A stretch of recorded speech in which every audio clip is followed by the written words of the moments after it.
Hey folks, Nathan P. Butler here, and this is the second in our series of videos looking at a content overview for Star Wars Villainous. This time we're looking at the first of the expansions, which is Scum and Villainy. And your eyes do not deceive you. If you've seen this on store shelves, depending on where you looked, it may look a little different than this version. I don't always necessarily try to pick up Target exclusive versions for Villainous, whether it's Disney, Marvel, or Star Wars, but in this case, and the one we'll see in our next video, Revenge at Last, yes, I did pick up the Target exclusive versions of these.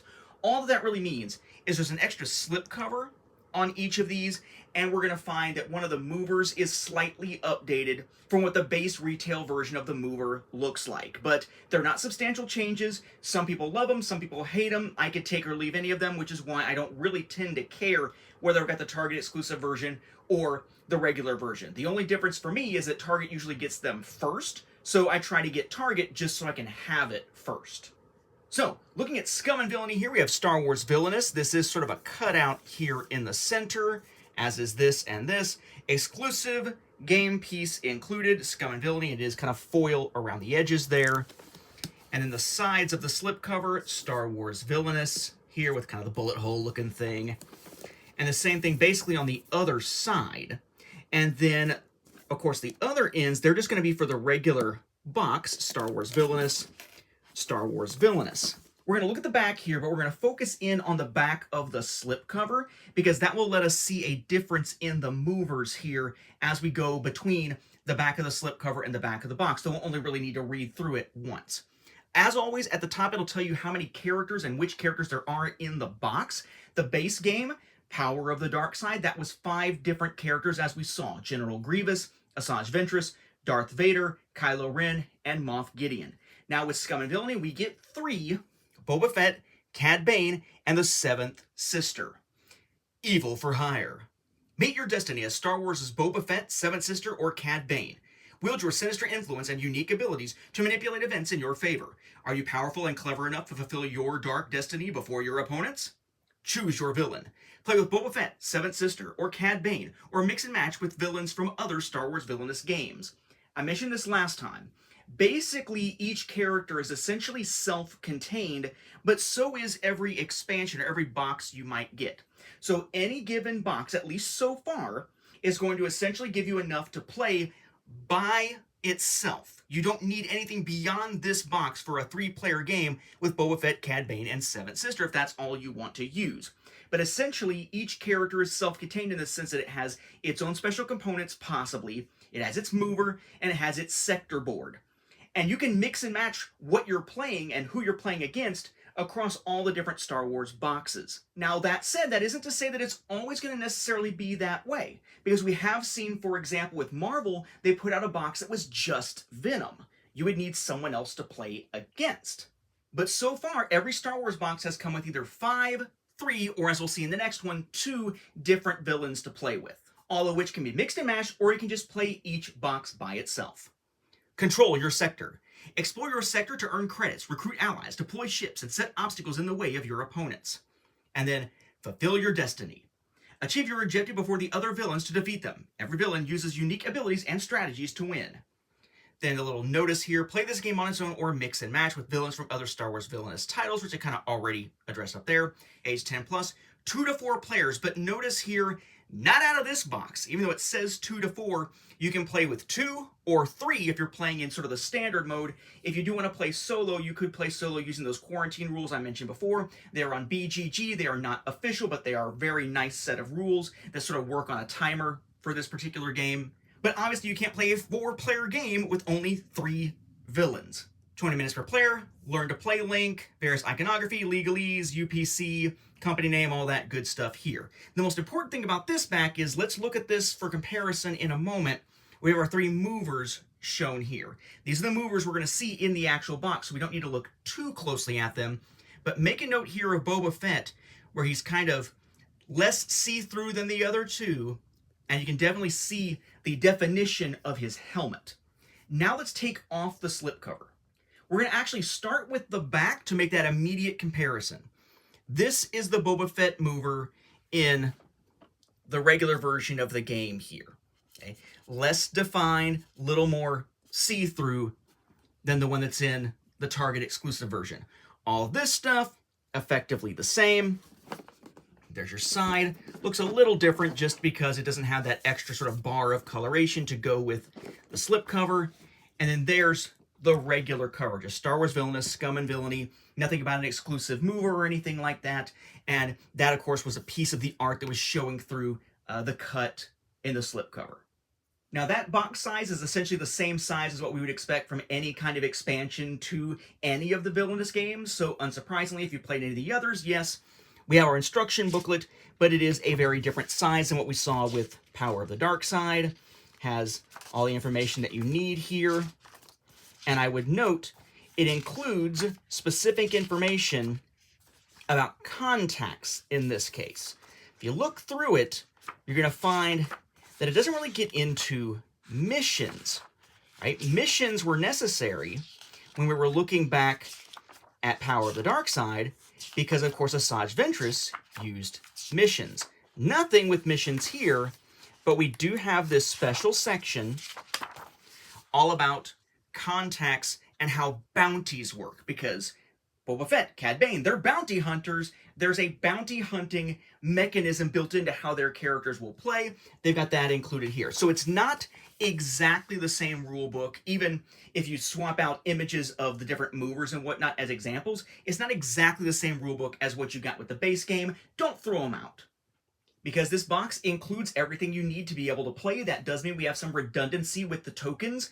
Eventually, as more and more expansions come out, as they have with Disney and Marvel, you're going to be drowning in the same freaking components over and over again. So it's nice that they include them so that each expansion is able to be played as a standalone. It does mean a ton of redundancy, and you're going to be having piles and piles of components that you don't really need. In any event, though, we talked in the last video about how one of the currencies you'll use to play things is credits. We have ourselves 25 credit tokens here. We also talked about how you'll use ambition. You get 1 ambition at the start of each of your turns. You'll use ambition to do certain actions and to play certain cards. So there's 25 of those tokens as well. And then we have those double-sided +1, -1 strength tokens again, 15 of those.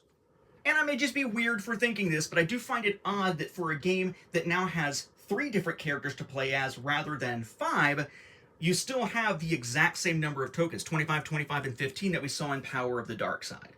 And even then, you typically won't be using them all. You'll notice one thing that is missing here is there is no chamber to put these into. You're just supposed to put them in piles on the table, keep them in bags, or whatever, which is how I usually play, because at this point, my chamber is overflowing with them. But no plastic sort of circular chamber to put the tokens in any of the small expansions, only in that initial core box, Power of the Dark Side. And of course, they again give us reference cards here, but again, don't throw out this set or your old ones if you have the original core set, because just like last time, there's a reference card side that has all the different symbols on it, but then there's also the villain objectives information, which varies by set. So here it's going to tell you what the objectives are for Boba Fett, Seventh Sister, and Cad Bane, whereas the previous ones had those other 5 characters listed on the back. The reference cards are not interchangeable, at least not the objectives side. The reference card is still going to tell you the collect credits, discard cards, play a card, maneuver, and so on, different abilities. We went through this in depth last time as I sort of went along, so let's just hit them very quickly.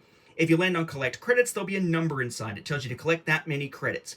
If you land and use the ability to discard cards, you can discard as many cards from your hand as you like, because at the end of your turn, under normal circumstances, you're drawing up to 4. You have the play a card action, but in this game, it's only playing cards that have a credit cost, not an ambition cost. Ambition is a different thing. Maneuver lets you move a card that is on the villain side of your sector, your board, to another location. Or, remember, we have the instance here where this game uses deep space for actual vehicles in the game, and you can use maneuver to manually engage or disengage between ships. One of your ally ships and a hero ship. Then you have Fate, that is how you typically screw with other players. When you use Fate, you draw 2 cards from their Fate deck and play one of them to their sector, wreaking havoc. Then we have Vanquish, that is how you essentially initiate a battle between either ships in deep space, or vehicles in deep space, or heroes and allies on a regular location. You have the activate symbol that would activate an ability on a card, but we didn't see that at all in Power of the Dark Side. Will we see it this time? Then we have Ambition. This is what allows you to do ambition actions, which could either be playing a card with an ambition cost or triggering an ability on a card that's already out there with an ambition cost. Once again, each character has their own sector board. They are the ones that fully close. They're not cut off here like the Disney ones are. And we have them here for Boba Fett, Cad Bane, and Seventh Sister with the quotes, "He's no good to me dead." Yes, I know, my voice wasn't great doing that impression, but then again, we've heard that in a couple of different voices now, thanks to swapping out voices in the different editions of the film. We have Cad Bane, "I'm afraid it's been you that have been foolish." Yeah, I didn't even try for his gravelly voice there.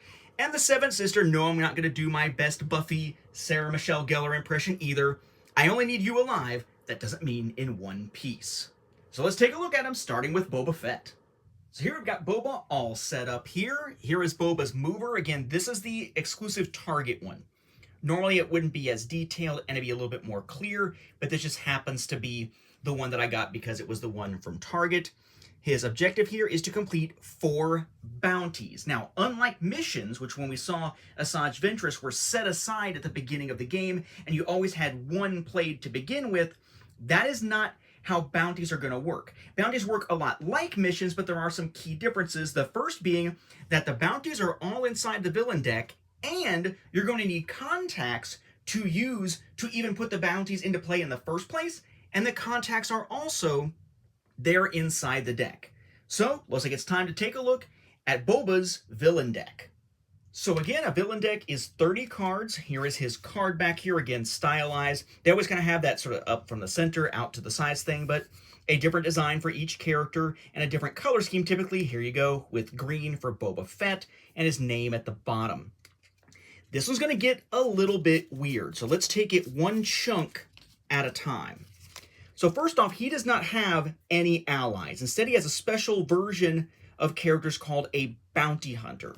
The big difference with bounty hunters is that you can put them either on the villain side or you can deploy them to the hero side, except if they are on the hero side, they do cover up spaces just like a hero would, but they don't count as heroes. And yes, you can vanquish a bounty hunter on the other side with one on your side. So you can sort of set up bounty hunters to take a fall, so to speak, and sometimes you'll need to. There are 6 of them, 1 copy of each. We have Greedo, Zunkus, 4 LOM. I used to always say 4 LOM, but I think in the comics they actually say it as LOM. Dengar, IG-88, and Boss. So, of course, the other bounty hunters from Empire. Then, unlike most of the villain decks we've seen, there's only one vehicle for Boba, which, of course, is Boba Fett's Fire Spray, which we know is the slave one, but they're getting away from using the terminology and all that. I know it's going to turn some people off, but I don't really care either way. It's still accurate to say it's his Fire Spray. It's just not the name of the freaking ship. But anyway, but again, you notice here, vehicles do differ from other cards. They get played to deep space. That provides a new location. You can go there to use those actions, but before you do, you have access to that ability down underneath. Remember again, though, that if you have a hero vehicle that comes into play from the Fate deck, it can come in and engage, covering up the top section so you don't have access to those icons. There may be other cards, depending on which villain you're playing with, that may come out of the Fate deck and block the ability, like R2-D2 for Darth Vader. And you can use the maneuver ability to engage or disengage from enemy ships by removing them from that engagement, or putting them back. Because remember, an unengaged hero ship sitting in deep space is going to limit your hand size when you draw up at the end of a turn by 1. They have clarified, by the way, that's not a maximum hand size throughout the entire game or anything. It's how much you draw up to at the end of your turn. So if you already have 5 and your maximum is 4, you just don't draw any. If you have an unengaged ship out there that winds up dropping it down to 3, and you have 5 in your hand, you still keep the 5, but it means that once you do dip down below 3, you're only going up to 3, not to 4 as normal. We'll go ahead and leave the Fire Spray out there and take a look at effects. Okay, so we have working for the boss. Reveal cards until you find a bounty or a contact. Those are important. Play that card immediately for free, so that's a big deal. We have 3 copies of it. With me or against me. maneuver a bounty hunter to either the hero or villain side of the sector at the same location, so allowing you to take those bounty hunters that you can deploy to either and switch which side they're on. 2 of those. Waiting on the next job. 2 of those. You know who I am, right? Choose a hero and a bounty hunter, defeat one and remove the other. That's nice. Another way to take out those bounty hunters, which again you will sometimes need to do. 1 of those. I hunt bounties. This is cool because you can complete a bounty without actually having to complete the bounty. You just pay 2 ambition plus ambition equal to the number of bounty hunters in play. But remember, normally you're only getting 1 ambition at the beginning of each turn. There's nothing on the board that's going to let you just go to a location and get ambition the way you can with credits. So it's a precious resource, 1 of those. Then we have some conditions again. 1 step ahead, 3 of those, and then remember where you came from, 3 of those as well. And then things get weird again. So let's take them a chunk at a time. There are 3 cards known as contacts. We have Bib Fortuna, Jabba the Hutt, and Darth Vader. They each have an ambition cost to play, even though Bib's is 0, so it does mean you have to be on an ambition space to actually play one of these down. They do get played down into a sector, but then once they're out there, they don't get removed or anything like that. There's no strength value here. They don't get into vanquish actions or anything. But each one of these is going to tell you that any bounty played there awards Boba Fett X reward when completed and tells you how many bounties it can hold. So Jabba gives you 5 credits when you complete a bounty, and it can hold 2 bounties. Vader can hold 2 also. You get 5 ambition when complete. And Bib Fortuna gives you 2 credits, 1 ambition, and 2 cards when complete, but can only hold 1 bounty, which makes sense because there are 5 bounties in the game. So between all 3, you can have all of them out at the same time if you're managing to get these out of your deck and have them all out there in play. So what are these bounties? Well, bounties are the other 5 cards in the villain deck. Same back, they're just buried in the villain deck. But you can eventually pull them out either through draws or the card we saw a moment ago that allows you to pull bounties and so forth. But they work a lot like missions, but not exactly the same way. So the first way that they are different is you can't just set these off to the side and do them like you could with missions. Instead, you need to play a contact somewhere. So let's say the contact Jabba the Hutt is played to the Executor Bridge here. And by the way, I didn't name the locations. They are Corellia, Executor Bridge, Cloud City Dining Hall, and Jabba's Palace. Again, Deep Space is where we have the fire spray, but it is not actually a location, so I might as well slip it away now. So, Jabba is out there. I paid the 1 ambition. Maybe he went, I don't know, maybe here, and played the ambition action to deploy, paying 1 ambition, Jabba the Hutt there onto the Executor Bridge. Okay, great. Jabba can hold 2 bounties. So maybe the next thing that comes up is the Corellian job.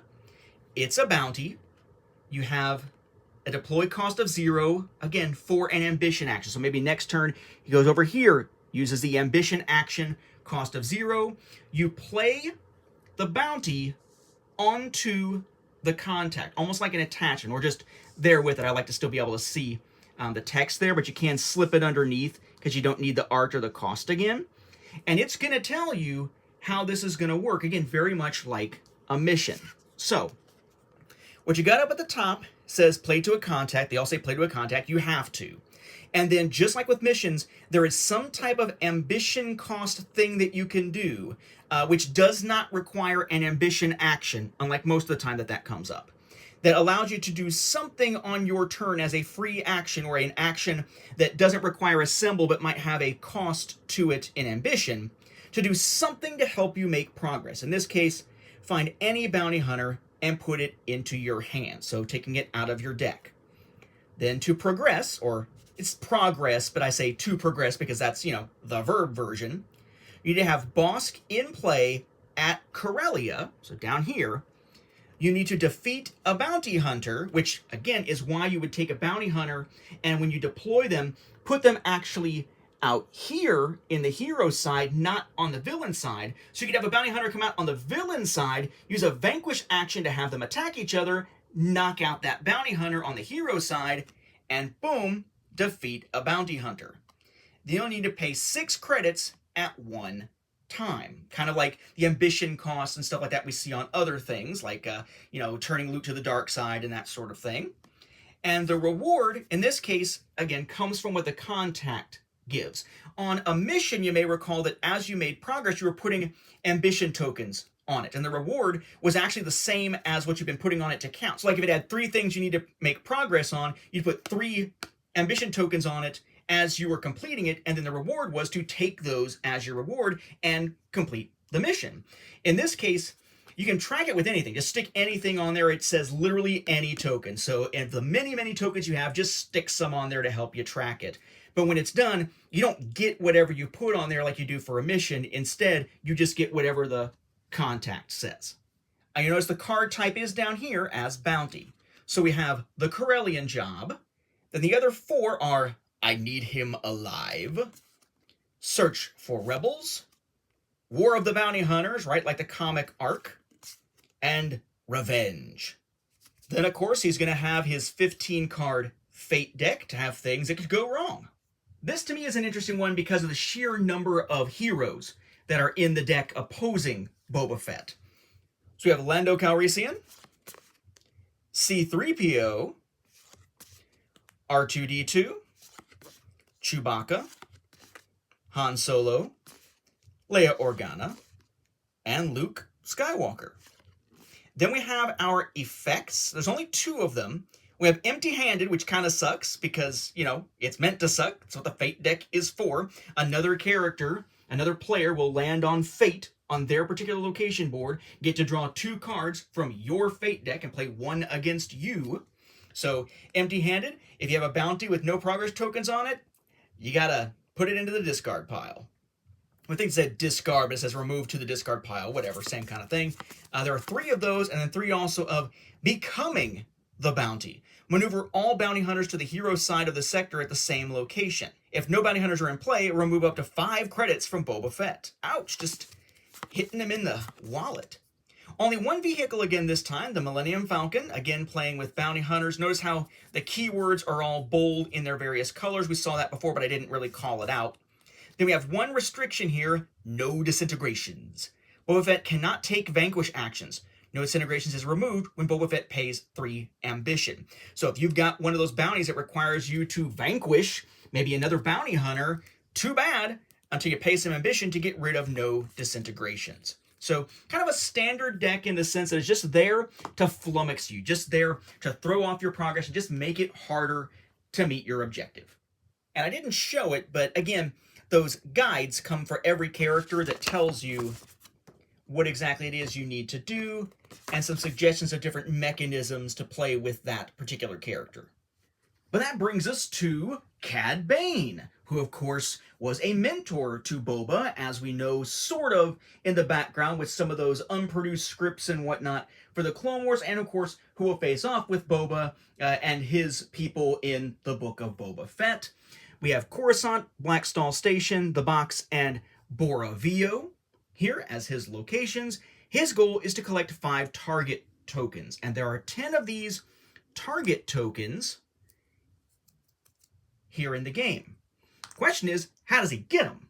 We'll be taking a look at that as we take a look at how the decks play out. Here's his mover, though. This reminds me very much of the Disney Villainous movers here, stylization-wise. So there is his mover. Nobody has a shaker, just a mover. And now let's take a look at his villain deck.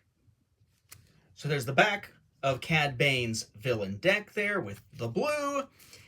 And once again, let's look at these in chunks, starting with the allies. So we have, and please pardon the sound of the air conditioner coming on, it is hot as hell in this room, as it always is when these lights are on. We have IG-86, Count Dooku, Shahan Alama, Aura Singh, Robonino, Morala Ival, and Toto 360 as allies. And allies are extremely important to Cad Bane because they are going to use vanquish actions, or he's going to use a vanquish action to have one of his allies attack a hero on the other side. Except it doesn't knock out the hero. Instead, it puts one of the target tokens on the hero. And then there's another card that lets Cad Bane take out heroes that have targets on them. And that is how he will collect the target token from them, and he needs to do that 5 times. But you got some cool ways to kind of mitigate the need for these. Like IG-86 comes back to your hand when he's using a Vanquish action. You just get him right back, which is nice. With Toto 360, you can pay any amount of ambition to put that many cards from the discard pile into your hand, so you could get, some of your allies back, and so on. So they're kind of designed to give you an opportunity here to keep them out there to help them do your bidding. Then we have quite a few effect cards. This is the most important one. Now it's my turn. Cost 2 ambition. You may defeat any hero with a target token on them. So once you have an ally out here that goes up against a hero, and again, doesn't actually vanquish them, though you get any like defeated effects and stuff like that still, the hero doesn't go away. They get a target token placed on them. This is what's going to let you then defeat them for real, take them off the play area, and get that target token from them. We actually have 6 copies of this one because it is so pivotal to how he plays. We then have Watching and Planning, which lets you look at the top 5 cards from your Fate deck and place any hero found to a location without a hero and discard the rest. So that's an easy way to get heroes out there so you can start targeting them. 3 of those. Cad Bane is in charge is pretty useful because it lets you place a target token on a hero without needing to use the Vanquish action and an ally. And you have 3 of those as well. Then, well, hello there. Also helpful because it lets you choose a hero in your Fate deck, play the hero to any location in your sector, and put a target token on it. So another way to basically get a target token out there without needing an ally or a Vanquish action. 2 of those. Underworld Allies helps you get ambition. That's 2 of those. New tricks, pretty cool. Remove a hero without a target token on them and collect a target token. That's pretty cool. Just 1 of those, though. And then we're back to now it's my turn. So a pretty versatile set of effects.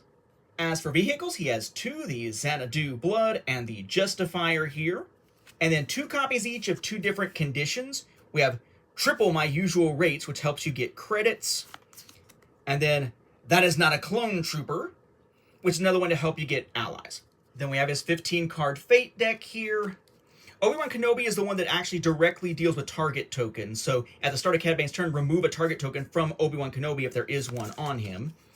Then we have Padme Amidala, Ahsoka Tano, Anakin Skywalker, Mace Windu, Quinlan Voss. So plenty of heroes there to go after. Because, again, he'll need them. He has to take them out to get the frickin' target tokens, minus those few instances in which you can get them in some other way, which is pretty rare. Then we have Hatless and Helpless that removes a target token from any hero. 2 of those could come up within the Fate deck. Then we have Lost Bounty that'll cost you some credits or ambition. 2 of those. Prisoner Bane lets a player basically reorganize the top of his Fate deck there. 2 of those. 2 vehicles, as is pretty standard, the T6 Shuttle and the Resolute. Then we have the one restriction, fearing who you work for. While fearing who you work for is in play, Cad Bane cannot place target tokens. That is huge. Remove this card when Cad Bane puts an ally in play. Thankfully, plenty of allies there in the deck. You know, this deck that somehow I just pointed to when it wasn't on the table anymore. Then finally for this set, we have Seventh Sister. The Inquisitor, of course, from Rebels. Here is her mover. Okay. Pretty clear what it's stylized after with her look. I will say, you haven't heard me griping in this video about the battle-worn movers. That's because they got rid of that god-awful effect that made it look like somebody sneezed into the plastic before it hardened with subsequent sets. So the movers are all nice, look basically like what we would see in Marvel or in Disney. Her objective is to remove 3 rebels from the game. Now, this is not defeat them, which just sends them to the discard pile for the Fate deck when they are vanquished. No, they need to actually be removed from the game. We'll see more specifics about how that works when we look at the Fate deck, but just to kind of summarize it here from the get-go, basically when you defeat a specific trio of heroes, Ezra Bridger, Ahsoka Tano, and Kanan Jarrus, right, the Jedi that she encounters during the course of Rebels, she has to pay an ambition cost at that moment to remove them from the game. Otherwise, they just go in the discard pile as normal, and she's got to somehow get them back out again in order to then actually defeat them and pay the ambition to remove them from the game. So depending on how much ambition she has when they come out, this can be a tough one. So let's start with her 30-card villain deck. So there's her back, golden stuff there with 7th Sister. For allies, she's got several. Again, I'm just going to grab these a chunk at a time. So we'll start out with Stormtroopers here, and this is a big deal because Stormtroopers can be played from your discard pile. That is typically not the case. 3 of those. ID9 Seeker Droids, these are cool also because you're going to reveal fate cards until you reveal a hero and then play that hero to the 7th Sister's location. So if you get lucky, you could pull Ezra, Kanan, or Ahsoka out so you could start hunting them. 3 of those as well. Then we have the 8th Brother. These are mainly helping you do some vanquishing or maneuver the heroes around. The 5th Brother, Darth Vader, who's mainly there to help you get ambition so you can spend it. Admiral Cassius Constantine. Agent Callus, so this is relatively early in the series, which makes sense given 7th Sister's fate. And then we're back to Stormtroopers again.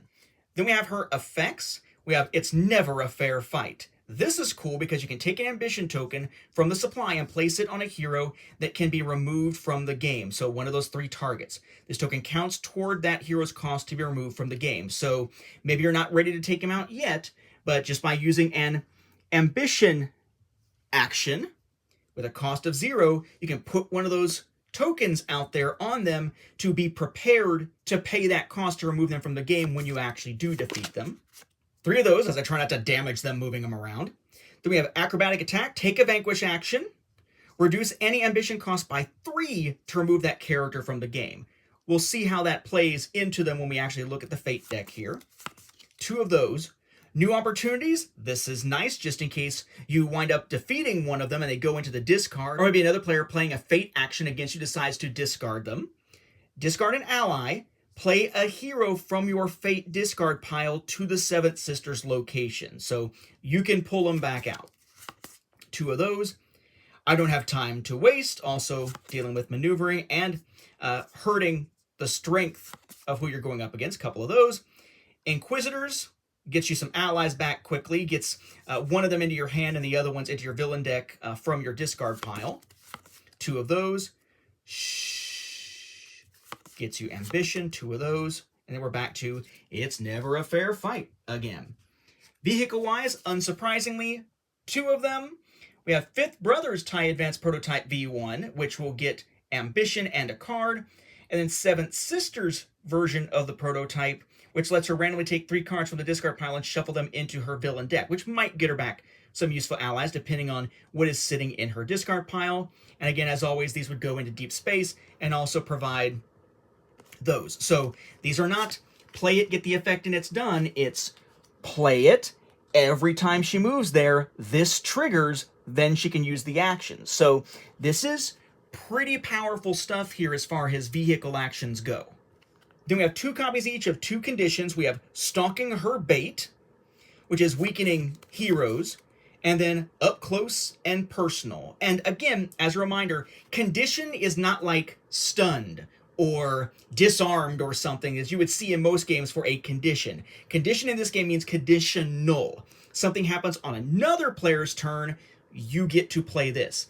And in case you're wondering how this plays out with the Quarantine solo variant that I mentioned a couple of times, which is a fun way that I just enjoy playing to kill time and whatnot, in the solo variant, which is fan-created on Board Game Geek, basically you would, when you do whatever the conditional trigger is, then you get to play the card if you want to do that thing, but you would draw up 1 card less at the end of your turn to simulate the fact that whoever played it off turn wouldn't have refilled their hand yet. Then we've got her 15-card Fate deck. So for the heroes, you have basically the Ghost crew for the most part here. We have Chopper. We have Zeb. I guess I should say them all, right? C-110P Chopper. Garazeb Zeb Aurelios. Sabine Wren. And Hera Syndulla. They are basically there to just muck things up, but they are not the intended targets for the 7th Sister, who's only going after Jedi. Then you've got the 3 that are her actual targets. They do follow all hero rules, though, except for the fact that they do have that extra pay ambition thing. So, while Ezra Bridger is in play, the cost to play cards that cost ambition is increased by 1. So there is an ability, like it would be for any hero, but then, when defeated here, pay 5 ambition after defeating Ezra Bridger to remove him from the game. And notice we had that card that lowers it by 3, for example, so that would just make it 2. Or it could build him up with that other card. Kanan Jarrus. I've heard it said as Jarrus. I always say Jarrus for some reason, though. I'm probably wrong. It's probably Kanan Jarrus, and I'm just always saying it wrong, just like I always say the name wrong for Bo-Katan. In his case, it's 6 ambition, and then Ahsoka Tano, 8 ambition. Yikes. Then you have the effects. You are beaten. I always found it odd the way that she says that. That is Ahsoka saying that. This is pretty rough. Choose a card type, look at the top 5 cards of the Seventh Sisters villain deck, discard all cards of the chosen type, and shuffle the rest back into the deck, so you can maybe use that to get rid of allies or effects or whatever it might be. 2 of those. Disarmed, it's removing 2 random cards from her hand and discarding them. 2 of those. Teamwork, just 1 copy. She's going to lose 1 ambition for every hero in play in her sector, so that could be rough. And again, sector is not the same as location. This is the sector. It's the whole board. These are locations. Then we have for vehicles, 2 as you might expect, the Ghost and the Phantom. And then 1 restriction, Grounded. When Grounded is played, move 7th Sister to Fortress Inquisitorius. And again, I haven't mentioned the different locations yet. We have Fortress Inquisitorius, Bilzen, Gorel City, and Malachor. So when Grounded is played, move 7th Sister to Fortress Inquisitorius, that first location. Until Grounded is removed, 7th Sister can only move to an adjacent location. Remove Grounded when she plays an ally or vehicle. Remember, at the beginning of each turn, after you gain ambition, the first thing you've got to do is move to a different location than you were on before, and that's what's going to determine which kind of actions you can take. So with that in play, she can only move to adjacent locations. She couldn't jump from, say, here to here, which somewhat limits her options. Though really, it's not as bad as some restrictions we've seen in the game so far. And there you have it. That wraps up our look at Star Wars Villainous Scum and Villainy. Whether you got the Target exclusive version or the regular version, everything is the same except the slipcover and the 1 mover. Worth checking out for some cool new mechanisms with 3 new villains: Boba Fett, Cad Bane, and the 7th Sister. Next time, we'll take a look at the 2nd expansion, the 3rd box, Revenge at Last, which unfortunately will knock the number of new villains down to just 2 that time. But what a pair they are. Catch you then.